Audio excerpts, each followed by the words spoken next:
اهلا وسهلا بحضراتكم مره ثانيه ومستمرين في متابعه ورصد الانتخابات الرئاسيه 2024. برحب بضيفي المهندس مايكل بدراوي عضو لجنه رصد الانتخابات الرئاسيه بحزب حماة وطن. اهلا وسهلا يا باشمهندس. اهلا وسهلا بحضرتك واهلا بالساده المشاهدين. اهلا بحضرتك. باشمهندس حضرتك عضو في لجنه رصد الانتخابات الرئاسيه، واكيد بيجي لك تقارير يعني ساعه بساعه او كلما يعني طرأ الجديد. ايه احدث ما استقبلته من رصد او من ملاحظات؟ هو يعني الصراحه يعني في حاجتين جمال قوي استجدوا المره دي، خصوصا متحدي الاعاقه او ذوي الهمم زي ما بنقول. الاقبال بتاعهم يعني زي ما تقول ما صدقوا فرصه ان احنا نبتدي ندعمهم بالانتخابات بطريقه برايل او ان يبقى في اماكن ممهده ليهم. فصراحه اقبالهم كان كثيف في لجانهم.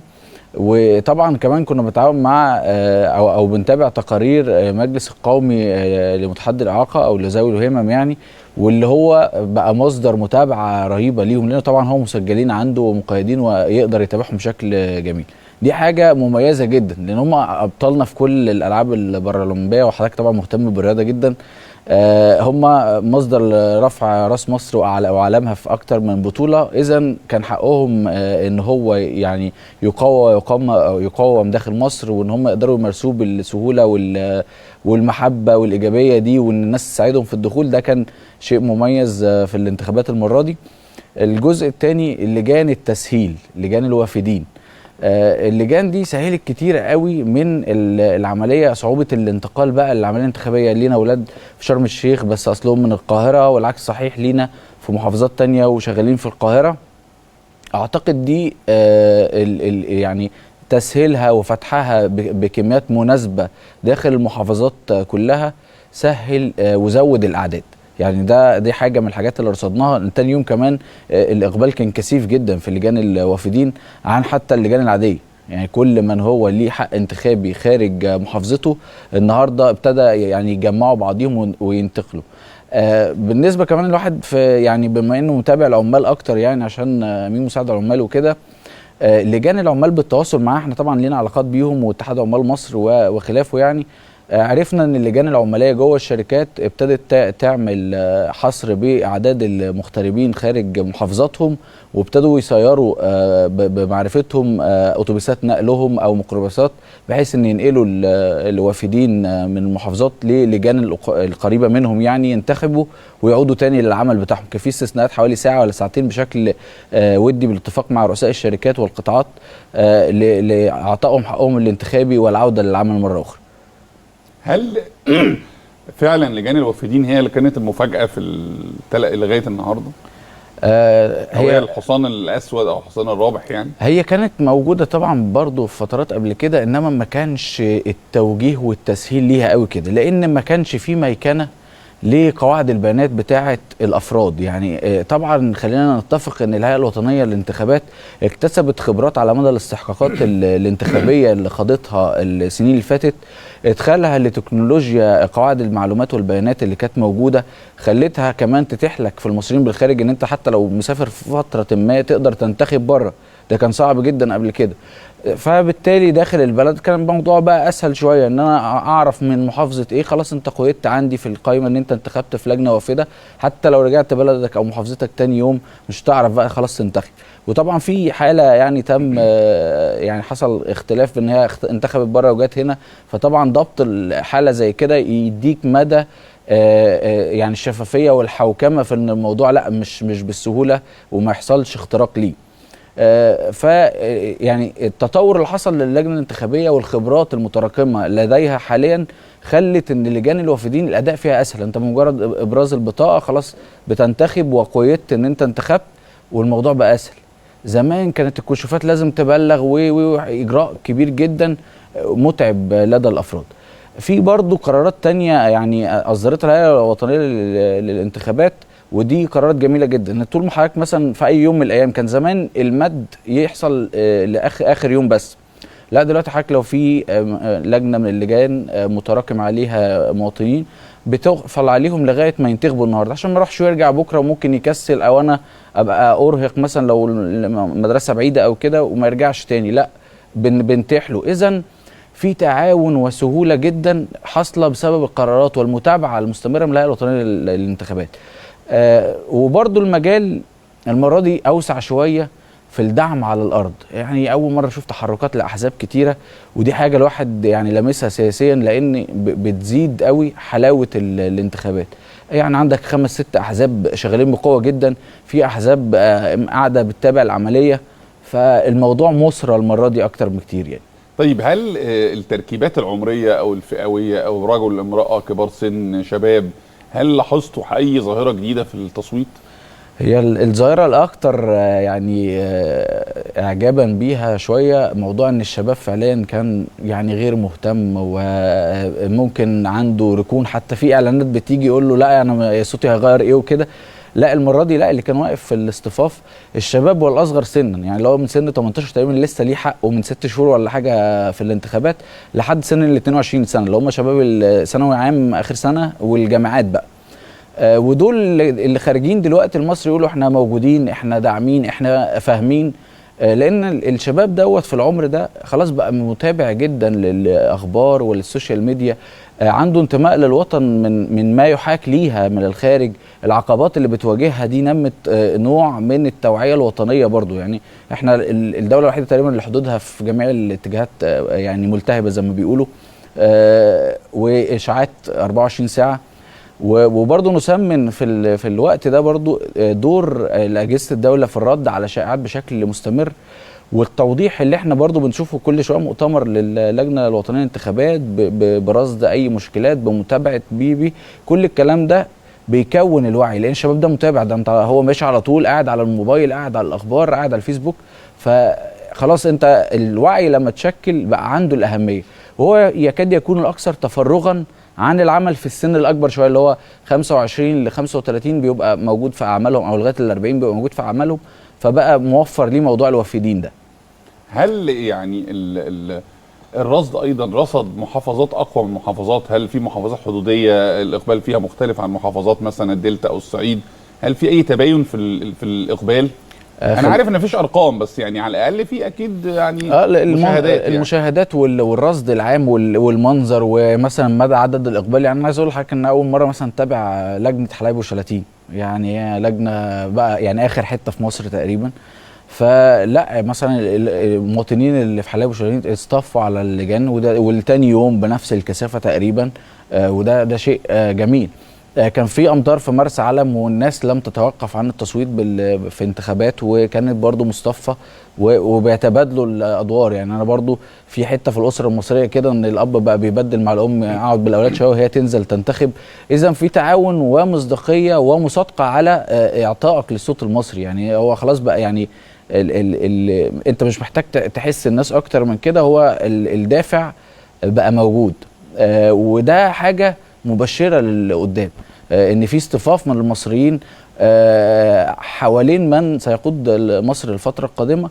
والاصطفاف ده يظهر في روح الانتماء والتصويت الوطني، انما هو انت ما بتوجهش لمين، انما انت رايح عشان تدي صوتك قدام مصر وقدام العالم يشوفوك.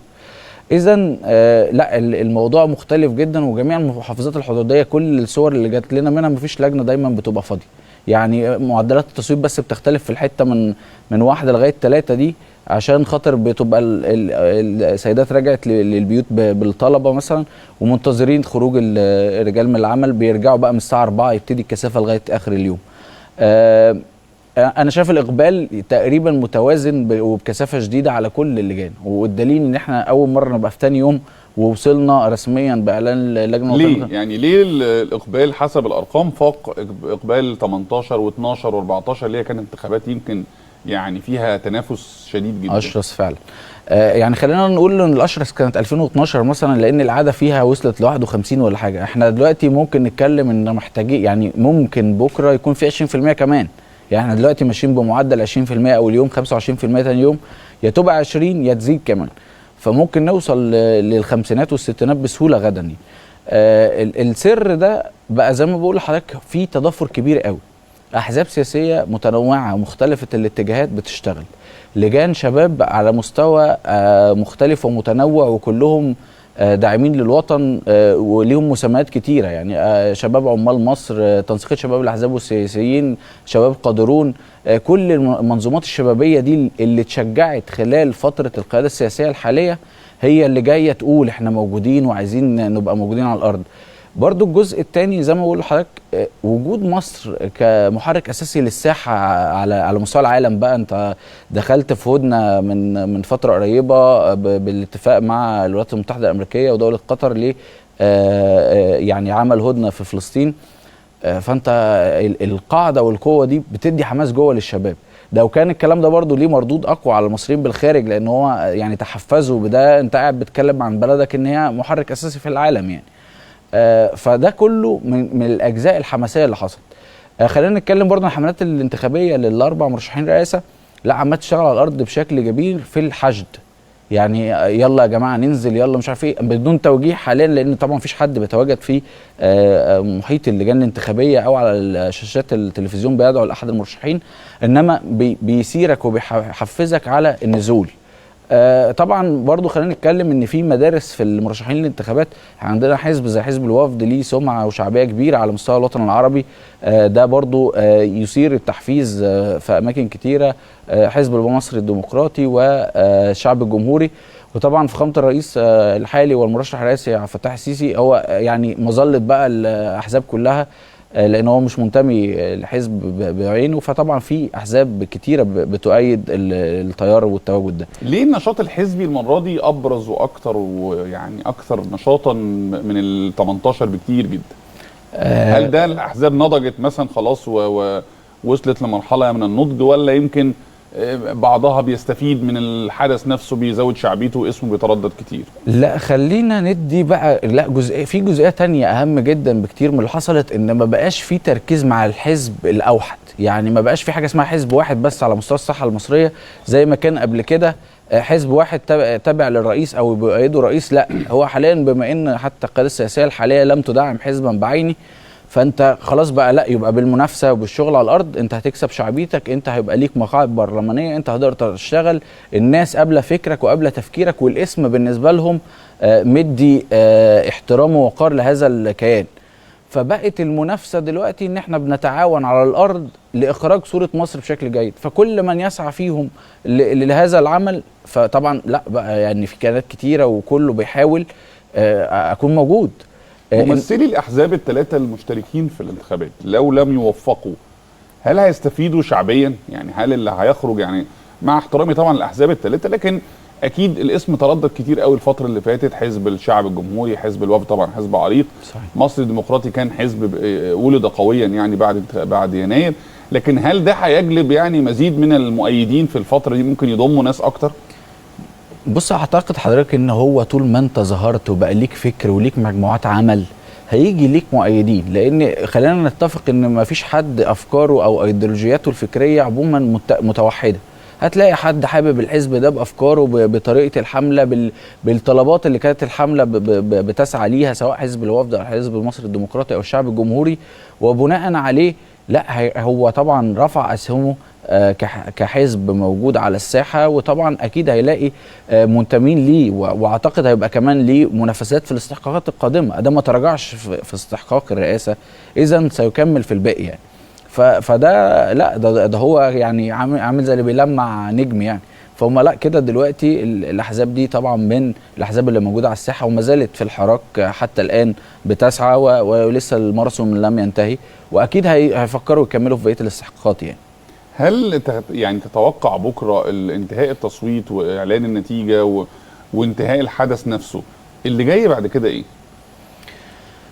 طبعا هو يعني انا عارف ان احنا في تغطيه، بس اكيد الرئيس الجديد بينتظروا ملفات. صحيح. يعني انا بشوف ان هي فتره حساسه قوي عن اللي فات، لان انت داخل على ما يشبه اجواء حرب، مع اجواء حرب اقتصاديه، مع ازمات كتير جدا جدا. يمكن 18 كان الوضع العام افضل من كده بكتير دوليا حتى على الاقل. خلينا نتفق ان احنا يعني الرئيس القادم هيبص على ايه ومش هيبص على ايه. هو الملف الامني بالنسبه لنا اصبح محسوم داخليا، الحمد لله احنا في امن وامان يعني بقوه جدا. خارجيا انت القوة العاشرة على مستوى العالم كقوات مسلحة، ده قياسا للمعدات بس، يعني لسه ما شافوش الجندي المصري شكله ايه، يعني كنا ممكن نطلع الاول. انما ده بالنسبه للملف الامني، فما اعتقدش ده اللي هيبقى الشغل الشاغل قوي للرئيس. اعتقد الملف الاقتصادي هيبقى الاقوى والمطروح بشده. واعتقد ان في احد الحملات الرئاسيه كان مهتم بانشاء مناطق صناعيه بشكل كبير ومناطق اقتصاديه، وصرح بكده اثناء الحمله. وده هيبقى استمرار طبعا للمجهودات السابقه في موضوع الدعم الاقتصادي للدوله. طبعا في حاجات برضو خلينا نقول الازمات اللي بتبقى مفتعله في الفترات اللي زي كده اقتصاديا هتخش، يعني الرقابه الاداريه برضو اصبحت يعني شرسه جدا، ما فيش تهاون في اي شيء، وبمجرد ضبط اي حد خلاص. فما اعتقد ان بعد برضو انتخاب الرئيس القادم هتبقى الرقابه يعني بيد اقصر من حديد على كل من يفكر في افتعال ازمات. الملف الثاني اللي اعتقد هيبقى ليه اكثر توجيها هو الملف الاجتماعي، سواء بقى تنميه دور التضامن الاجتماعي لمحدودي الدخل والارامل والاسر المحتاجه. ده اعتقد هيبقى على الطاوله. ثانيا برضو الرجوع بقى لدور الاسره المصريه، لان عندنا برضو في نسبه يعني طبقا للاحصائيات طبعا ليست لطيفه يعني في موضوع انفصالات الشباب وكده. فاعتقد لا، يعني انا برضو الرئيس عبد الفتاح السيسي حاليا وجه بقوانين للاسره واعتداد لهذا المجال، اعتقد هيبقى في استكمال لهذا الملف. هل في ملفات مؤجله في الفتره؟ الناس عندها انطباع دايما يقول لك ايه، بعد انتخابات الرئاسه هيحصل كذا، بعد انتخابات الرئاسه هيحصل كذا. هل القياده الحاليه من النوع اللي بيحصل تاجيل او ترحيل لملفات معينه؟ ما اعتقدش، هو يعني قراراته دائما حاسمه. وبعدين احنا يعني في مراحل سابقه مع القياده السياسيه الحاليه يعني كنا بنفوجئ ان هو بيلف على الحاجات الساعه 4 الفجر، مش عارف هو احنا بندور هو بينام امتى. اعتقد هو اللي هيبقى في الفتره القادمه استحداث بس قيادات تكون يعني بنفس الوزن بقى، قادره على العطاء في يعني 24 ساعه زي ما بيقولوا، لان البلد محتاجه جهد اكتر. وطبعا الحكومه والوزاره الحاليه ادت ما عليها في دور. احنا كميه الانشاءات والمباني والبنيه التحتيه اللي تمت خلال الفترات السابقه يعني اعجاز بشكل كبير. انا كمهندس حتى يعني انا فاكر انا دخلت الكليه في مره لغايه ما خلصت كنت بتدرب في كوبري واحد، قعدت 5 6 سنين بتدرب فيه. دلوقتي انا بعمل الكوبري بالظبط في 6 شهور بنفس الكفاءه. انا جامعه وخلصت الماجستير، بتدرب في كوبري واتجوزت وخلفت كوبري اكتوبر لسه بيتعمل. كنت يعني كلنا يمكن جيلي عاش كوبري اكتوبر ده من الثمانينات او من التسعينات لغايه ما خلص. كنا خلاص ولادنا في يعني قربوا يخلصوا دراسه يعني. فلا انت حضرتك دلوقتي بتتكلم، لا احنا بناخد القرار بالمنشأ ب6 شهور بيخلص. احنا عملنا مش فاست تراك في اداره المشروعات، احنا عدينا الفكره بتاعت الفاست تراك. انت بتقول ميعاد قانونيا يحصل 2 سنين، انت بتاخد ميعاد يعني وبيخلص بجوده وبكفاءه. طب هل تتوقع ثورات اداريه مثلا، حركه محافظين، تشكيل وزاري او وزاره جديده؟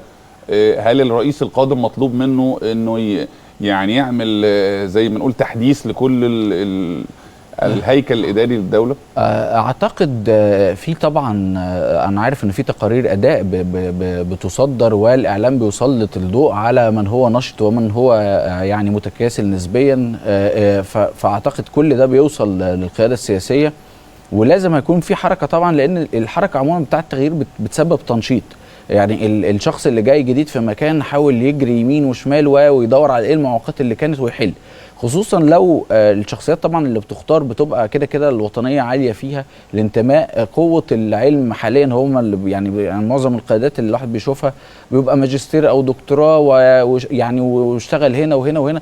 فلا اللي بيتم اختياره للقياده حاليا يعني شاب يقدر يخلص لمصر بشكل كبير ويطلع كل مجهوده. فاعتقد لا هيحصل طبعا حركات في المحافظين، اعتقد كمان ممكن في الوزاره او الحكومه بشكل ما، حتى لو مش في الجريد كبير، يعني مش في الوزاره نفسها، هيبقى في نواب ومساعدين والقيادات الشابه اللي بتساعد تحت. طيب عشان ما يكونش في حاجه حصلت وفاتتنا، خلينا ناخد مداخلات الكاتبه الصحفيه نجلاء علاء الدين.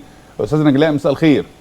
مساء النور على حضرتك وعلى الساده المشاهدين. اهلا بيك استاذه نجلاء. اخبار اللجان ايه؟ احنا خلاص كده تقريبا فاضل لنا حوالي ساعه تقريبا وتغلق الصناديق. هل الاقبال في نفس المستوى ولا خلاص الجو بدا يبرد والناس خلاص يعني بدات تنكمش شويه؟ الحقيقه ان لجان الانتخابات من الصبح لحد دلوقتي بتشهد اقبال غير مسبق في مختلف اللجان في محافظه الجيزه. بيتصدر المشهد كبار السن والشباب مشاركه بكثره في الانتخابات. في حرص شديد على الاختيارات. من الصبح واللجان ما فضيتش، بمعنى اصح الناس واقفه طوابير. الطوابير تخلص على الساعه 9 ولا احتماليه المد موجوده؟ لا، في احتماليه مد كبيره. يعني انا بكلم حضرتك دلوقتي من داخل مدرسه الوراق الثانوي في الوراق، الطوابير جوه وبره المدرسه. هل القضاه امبارح حصل مد ولا اللجنه دي امبارح قفلت الساعه 9؟ لا، اللجنه امبارح قفلت الساعه 9. طيب السيدات او النساء المصريات كانوا الصبح في كثافه، هل الكثافه هي ولا خلاص بدأ العنصر الذكوري يغلب على الطابور؟ الكثافه مستمره وفي مشاركه كبيره جدا من قبل كبار السن من السيدات، وبعد القضاه تركوا اللجان ونزلوا عونوهم عشان يقدروا يطلعوا اللجان. وطبعا في مساعده كبيره من رجال الامن وبعض الشباب ان هم يوصلوا للجان. هل في احتفالات امام اللجان او حركات او اي يعني من الحاجات اللي بنشوفها، ولا الامور هاديه خارج اللجان؟ الامور مش هاديه بشكل كامل، ولكن في احتفالات على انغام الاغاني الوطنيه، الجميع رافع اعلام مصر وبيهتفوا تحيا مصر. اشكرك شكرا جزيلا استاذه نجلاء علاء الدين الكاتبه الصحفيه. نفس المشهد تقريبا. صحيح.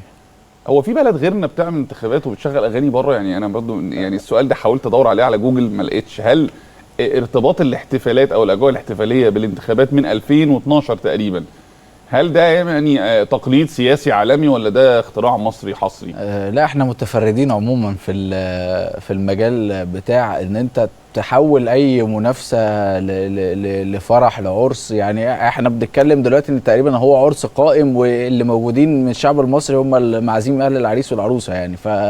لا دائما ما بيحصل كده، واحنا شفناه في بره. وحضرتك عدي على اي لجنه، اعلام مصر، اغاني وطنيه شغاله، طبل وزمر ورقص، فرحه باستحقاق. في ناس ما بيعجبهاش الكلام ده، بيقول لك هو ايه علاقه الرقص بالانتخابات؟ يعني ليه ارقص يعني عشان صوتت بصوتي؟ لا، ما هو يعني عايز اقول لحضرتك ان في ترصد وحزن شديد للفرحه المصريه باي طريقه.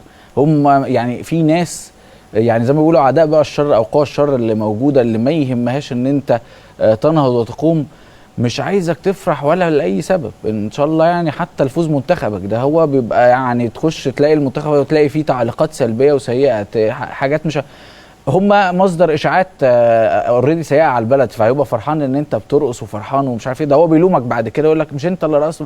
طب هو انا سبب الحرب الاوكرانيه؟ انا سبب الصراع اللي حصل في غزه؟ انا يعني المفروض ان انا كقوه داعمه وناعمه في الشرق الاوسط انت تكون واقف معايا. ده لو انت عندك جزء من الوطنيه بسيط، جزء من الانتماء للقوميه العربيه بسيط. انما يعني خلينا نتكلم ان دول لا نعير اهتمام ليهم، وهم يعني مهما كانوا بيتكلموا او لا نستمع لهم، لان خلاص احنا القطر طلع، ما حد اللي ركب خلاص، اللي مش عايز يركب ده مش هنبص لحاجه. بمناسبه غزه، هل الاحداث دي حفزت الناس او يعني لمست معاهم في حته الامن القومي فلازم نشترك، ولا جابت احباط فالناس قالت لا احنا مش نازلين احنا مكتئبين؟ اعتقد يعني ما حدث في غزه، وان كنا يعني متاثرين بيه نفسيا، وهو حاجه يعني عزيزه علينا ان يحصل في اخواتنا في غزه هذا الكلام، انما نمت الجزء الوطني عند الشباب. لان كمصر انت ابتديت تبعت انت القوافل، ما فيش اي دوله قادره من خلالها، احنا اللي بنبعت كل القوافل، احنا اللي كنا بنتابع. كل منظمات المجتمع المدني ابتدت تعمل عربيه واثنين وثلاثه من الكونتينر الكبيره وتبعت. انت اللي تدخلت في موضوع ايقاف اطلاق النار، انت اللي بتحاول تساعد كل المساعدات، وجميع المفاوضات بتقعد مع الطرفين. ده يخلي شبابك وشعبك يفخر بيك ان انت في هذا الوضع، في هذه القوه، في هذا الدعم، وبناء عليه خلاص انت وصلت لمعدل ثقه وحشد نفسي رهيب. يعني الناس دي ما اعتقدش بقى، يعني حتى لو الجماعه اللي هم بيتكلموا يقولوا مين اللي جابكم، الحشد ده كله مستحيل يكون متقال او مضغوط على ناس او الكلام ده كله. يعني وما يوجد من المجتمعات الدوليه والمنظمات المجتمع المدني الداخليه ودوليا من مراقبين ومتابعين كتير قوي. فخلاص المنظر اللي قدام حضرتك على شاشه التلفزيون، انزل الشارع. يعني لو انت مشكك حتى في الصوره انزل الشارع.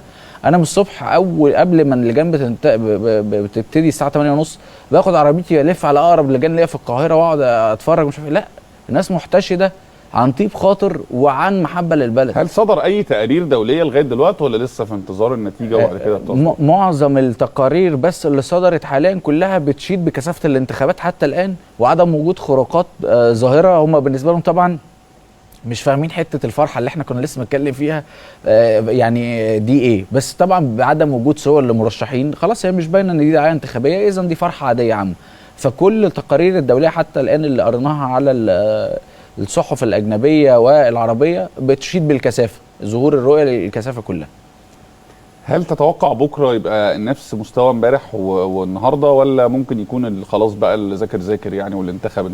لا ده احنا الشعب اللي بيذاكر ليله الامتحان، فيعني غالبا بكره الغاء ده ممكن تلاقي في الساعه الاخيره ابتدت الناس تزيد عن العادي، يعني ده اللي بيحصل. ان لا يعني هيبقى في يعني ارتكان من مجموعه كبيره ونسب كبيره، ممكن غدا بكره نلاقي في عدد لا بأس به، يعني يجوز يكون نفس النسب اللي كانت موجودة اللي هي نسبة 20% أو 25% في اليوم الثاني، واعتقد ممكن تزيد يعني، لأن في ناس كتيرة بتبقى سايبة نفسها لغايه اخر يوم، ويعني تحس ان هم بيحبوا الطابور الاخير. انا بقود الناس دي على فكره، يعني 9 ل 5 في اليوم الاخير يعني بحب اشعر بالسسبنس يعني. صحيح. ففعلا لا احنا شعب غاوي، يعني الاكشن بتاع اخر دقيقتين ده هي ليها طعم، خلي بالك جدا على فكره. متعود على كده ما بتعرفش يعني لا انا رحت بدري عشان خاطر ابقى بقى متابع السسبنس من بره يعني. لا انا لازم اروح الطياره وهي طالعه في يعني ديلها طالع، لازم اللحظات الاخيره. وعلى فكره يعني في مصريين كتير بقى على نفس الشاكله كده، فحضرتك هتلاقي بكره يعني كتير ونجيب حاجه رمضان، ليله رمضان، ويعني مثلا والزينه بتتعلق على ثقافه. صحيح.